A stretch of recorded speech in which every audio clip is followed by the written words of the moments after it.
up is Matthew Alphin. He is a software engineer. His hobbies are running and studying psychology, philosophy, and religion, and that's just outside of the regular, family time. Favorite restaurant is Cafe Rio, which I guess we don't have here, but is something back in Utah. Favorite book, doesn't necessarily have one, but he listed a couple that he said have been really influential in his life. New Earth by Eckhart Tolle, James Fowler's Stages of Faith, and Faith Beyond Belief by Margaret Johnston. And something most people don't know, this is the one everyone else avoided. I tried to get some people to tell me something most people don't know about them, and Matthew's the only one who gave me this. He can water ski barefoot. It's pretty awesome. So let's give a round of applause and welcome Matt.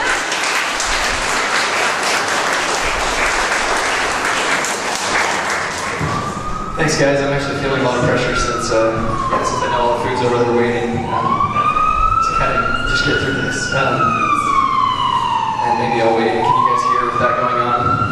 No? Okay. Hope everybody's doing okay out there, actually.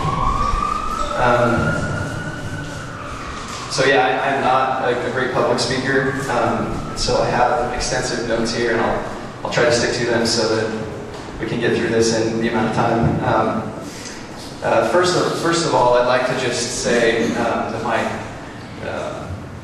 my dad, who he and I have diverged in our our faith journeys in our life. Sorry if I cry. That's kind of a Mormon thing too. When we start to feel things, we start to cry. It's it's kind of weird, but he was here for a family gathering, a family event. We had a wedding, and I told him I was going somewhere this morning. He asked where I was going. I told him about it, and he asked if he could come along. And so I actually really appreciate and respect that he's willing to come here and listen to these things. And my mind is kind of cutting out a little bit. But I appreciate that he's here. First of all, I grew up on a small little dairy farm down in southwestern Missouri, just an hour southeast of Joplin. And I had a great, I guess I'll try, maybe I'll just set this down since it's, so I had a great childhood. I can't complain about really any of it. My parents were some of the best people I knew. My dad served other people better than anyone I probably ever knew growing up. We grew a huge garden. We all had to work in it, and then he gave all of our vegetables away to other people.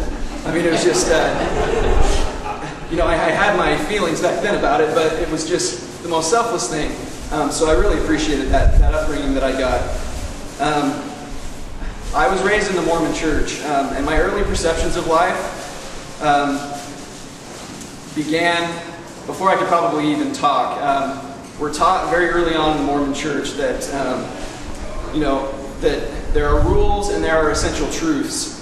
And just to kind of outline some of these essential truths that are taught, we're taught that we lived in heaven before we came here.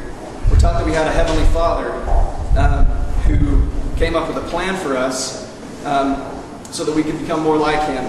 We were taught that He decided to send us all down here to earth to get bodies and to test our faithfulness.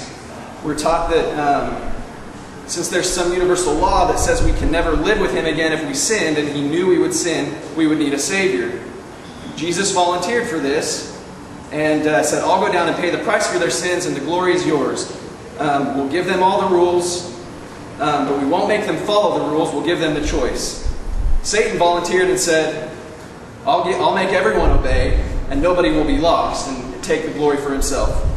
God the Father picked Jesus, and Satan was mad and he rebelled and took a third of the spirits in heaven with him when he got kicked out.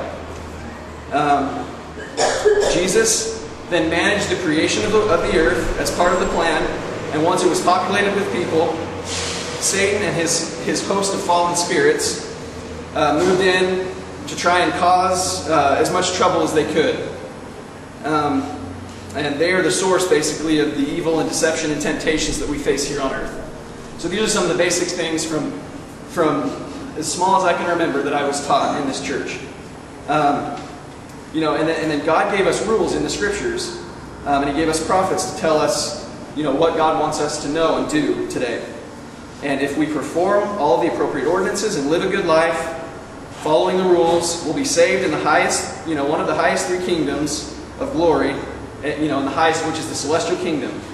And if not, we'll end up being eternally disappointed in ourselves, and we'll never be able to progress and become like God. So this is what I was raised believing, and I had a good life believing these things. I did.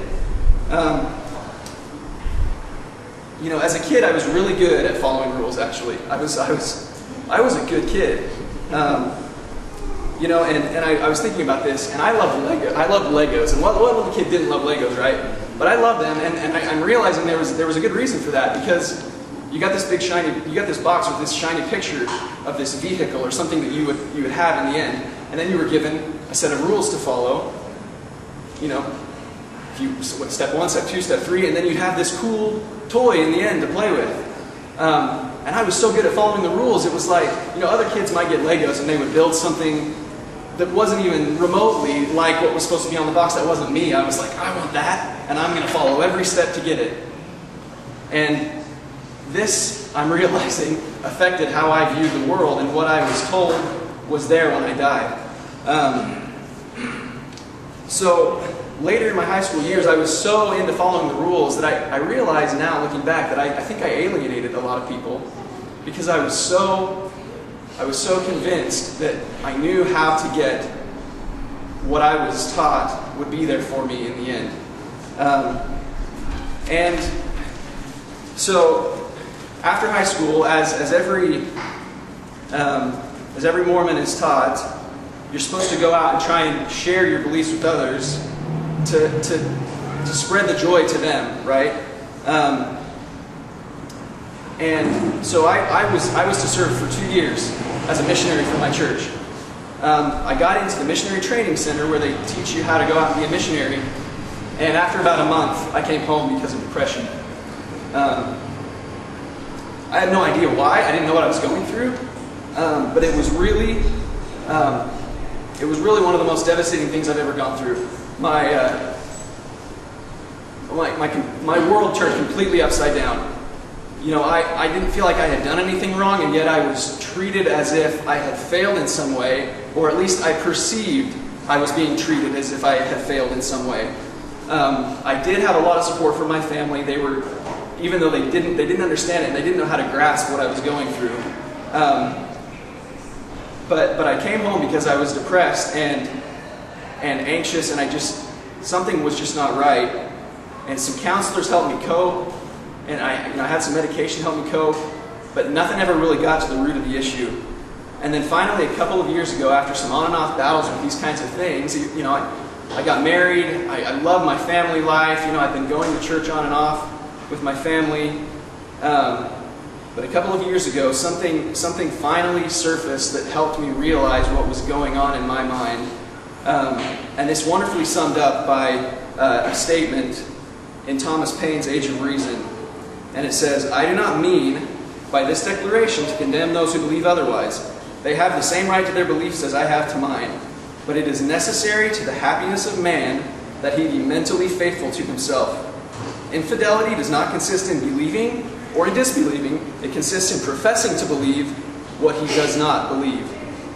So I was starting to realize that I was unhappy because I had no reason to believe so much of the supernatural teaching that I had been raised with. And some of the things that started to make me doubt, and there's a book that I really love. I've got it here because I had a couple of quotes to read out of it. But Margaret Johnston has this book, Faith Beyond Belief. And one thing that she says, she quotes from a story, someone else's journey, and this lady named Nyla says, "I learned that denying my real feelings was a form of martyrdom that undoubtedly contributed to my depression. Learning not only the importance of sharing my feelings and ideas, but also the very act of thinking them through for myself began a life-changing growth process for me. It gave me new self-respect and permission to love myself." So some of the things that I started to admit to myself as I was being asked to serve in this church, as I was being asked to give up so much of my life, so much of my money, so much of my time, to this organization was that I could not, the cognitive dissonance was getting so strong that I could not accept these truth claims that they had. Truth claims that we are the one true church.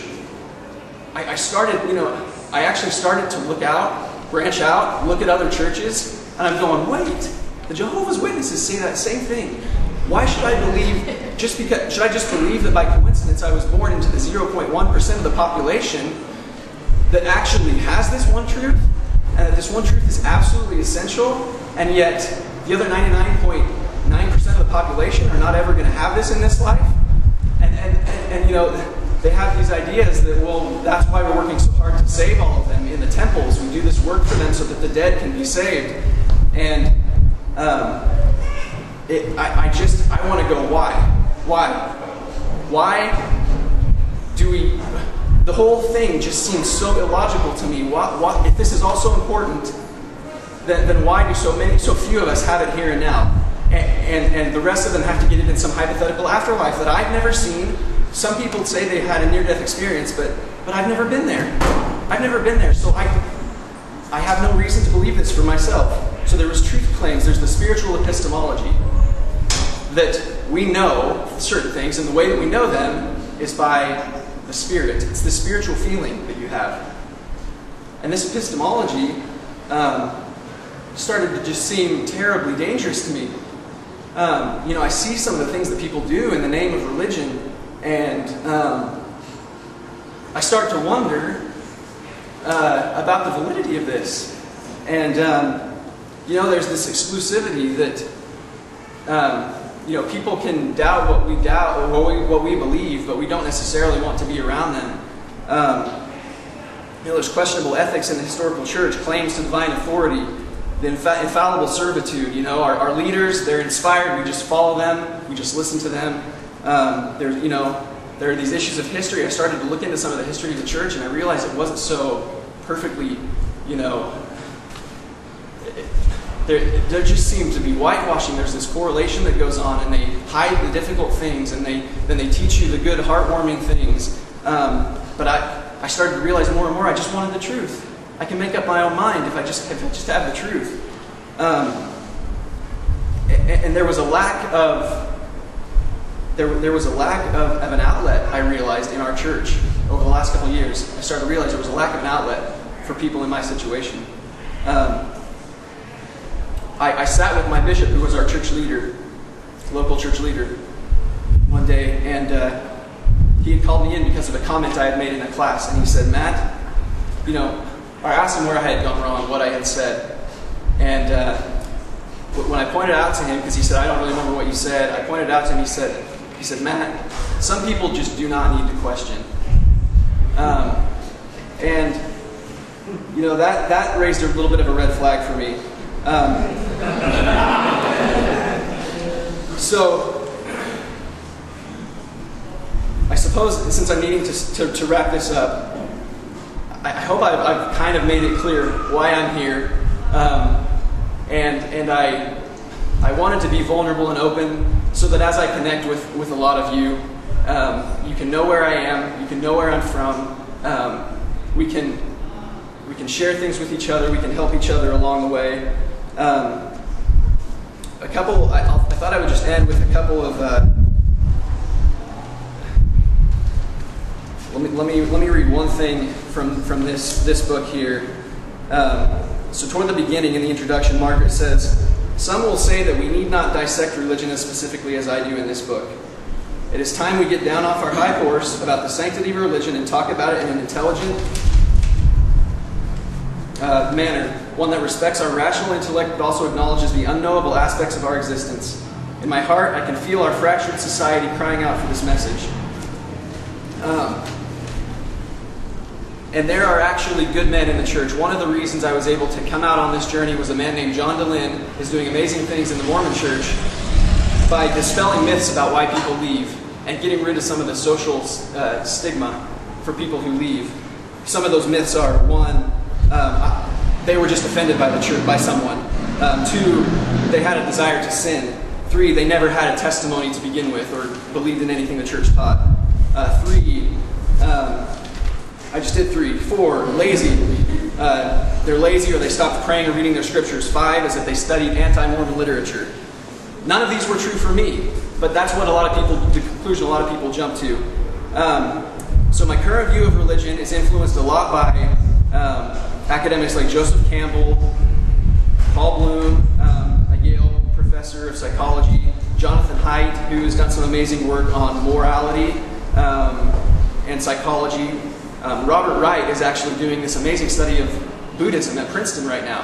And he's learning some of the actual benefits of some of these historical practices like meditation and mindfulness that are making their way into some of the secular societies in at least in our country, that may actually have benefits, but he's approaching it from a scientific viewpoint, which is so refreshing to me. And I've studied a lot of the, and I'm closing right now, I'm studying a lot of the new atheists, or I'm giving them their due as well, because I find them to be very refreshing as well. You know, some Christopher Hitchens, Sam Harris, Richard Dawkins, a lot of these. I love the questions that they're asking, and I honestly love a lot of the work that they're doing. But I would also like to quote here at the end a very profound, or at least what I find to be another interesting atheist perspective from an article by a physicist named Franz de Waal. He says, while I do consider religious institutions and their representatives, popes, bishops, mega preachers, ayatollahs, I guess I'm saying that right, rabbis, fair game for criticism, what good could come from insulting individuals who find value in religion? And more pertinently, what alternative does science have to offer? Science is not in the business of spelling out the meaning of life, and even less in telling us how to live our lives. We scientists are good at finding out why things are the way they are, or how things work. And I do believe that biology can help us understand what kind of animals we are, and why our morality looks the way it does. But to go from there to offering moral guidance seems a stretch. Even the staunchest atheist, growing up in a Western society, cannot avoid having absorbed the basic tenets of Christian morality. Our societies are steeped in it. Everything we have accomplished over the centuries, even science, developed either hand in hand with or in opposition to religion, but never separately. It is impossible to know what morality would look like without religion. It would require a visit to a human culture that is not now and never was religious. That such cultures do not exist should give us pause. And I liked this simply because, though I love the approach of some of the new atheists like Sam Harris, I think he would disagree. He has a great TEDx talk about morality and how science can answer moral questions. And I think there's some good things there. But I just wanted to note that I still feel this draw to many of the mystics. I still feel this draw to many of the things that we just don't understand, the mystery and the beauty and the wonder of life. And so I still, though I have one foot in the mystics, I still am very much, as you can see, logical, at least I try to be. And I love this atmosphere, and I really am looking forward to getting to know all of you a little bit better. So thank you.